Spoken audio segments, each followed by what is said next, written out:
At a glance, a handful of dry, beaten rice has almost zero market value.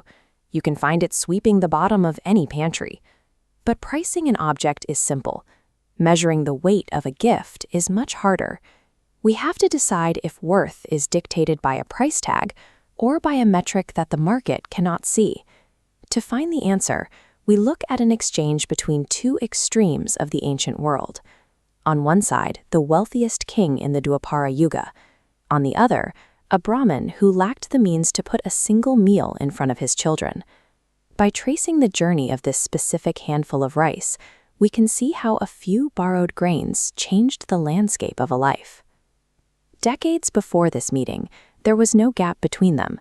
Lord Krishna and Sudama studied together at Guru Sandipani's ashram. They hauled the same firewood, absorbed the same lessons, and ate the exact same portions of food. They were absolute equals. As they grew up, their paths split. Krishna became the sovereign of Dwaraka, a city of towering golden palaces, his name echoing across the world. Sudama sank into poverty. Yet even as his family's hunger grew, he refused to abandon his principles.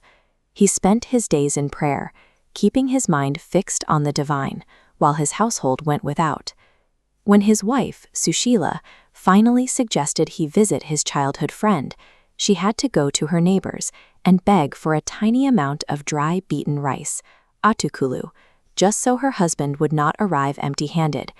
Tied up in a scrap of cloth, those few grains ceased to be food. They became a physical reminder of Sudama's shame. What should have been a reunion trip morphed into a heavy psychological burden. After weeks of walking, Sudama reached the gates of Dwarka.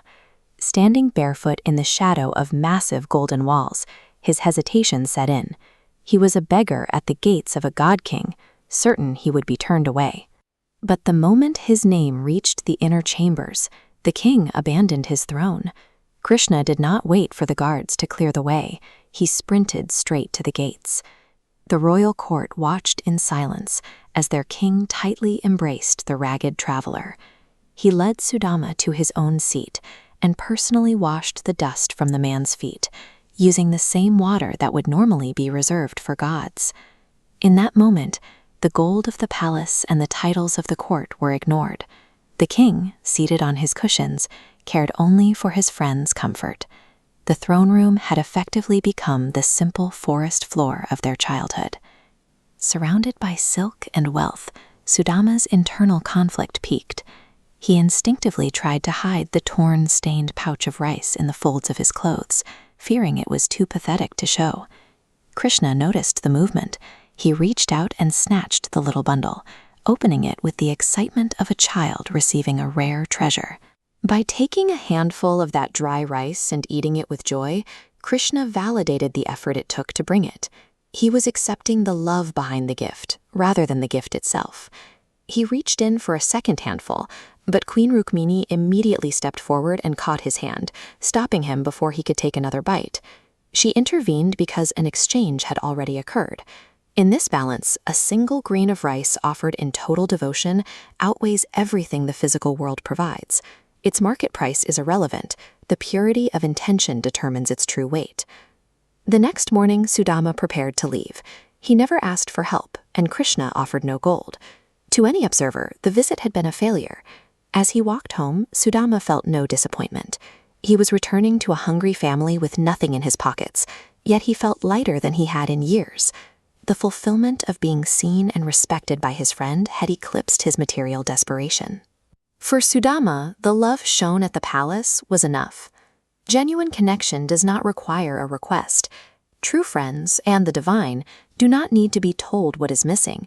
They are already aware of what is required before a word is spoken. When Sudama reached his village, he couldn't find his home. His crumbling hut had vanished. In its place stood a palace. His property was filled with resources and cattle, and his wife came out dressed in fine silk. Sudama understood the source. But instead of changing his life to match his new wealth, he used the resources to serve others, maintaining the same devotion he held when he was starving. This story suggests that our worth is not measured by the magnitude of what we ask for, but by what we are willing to offer when we have nothing left to give.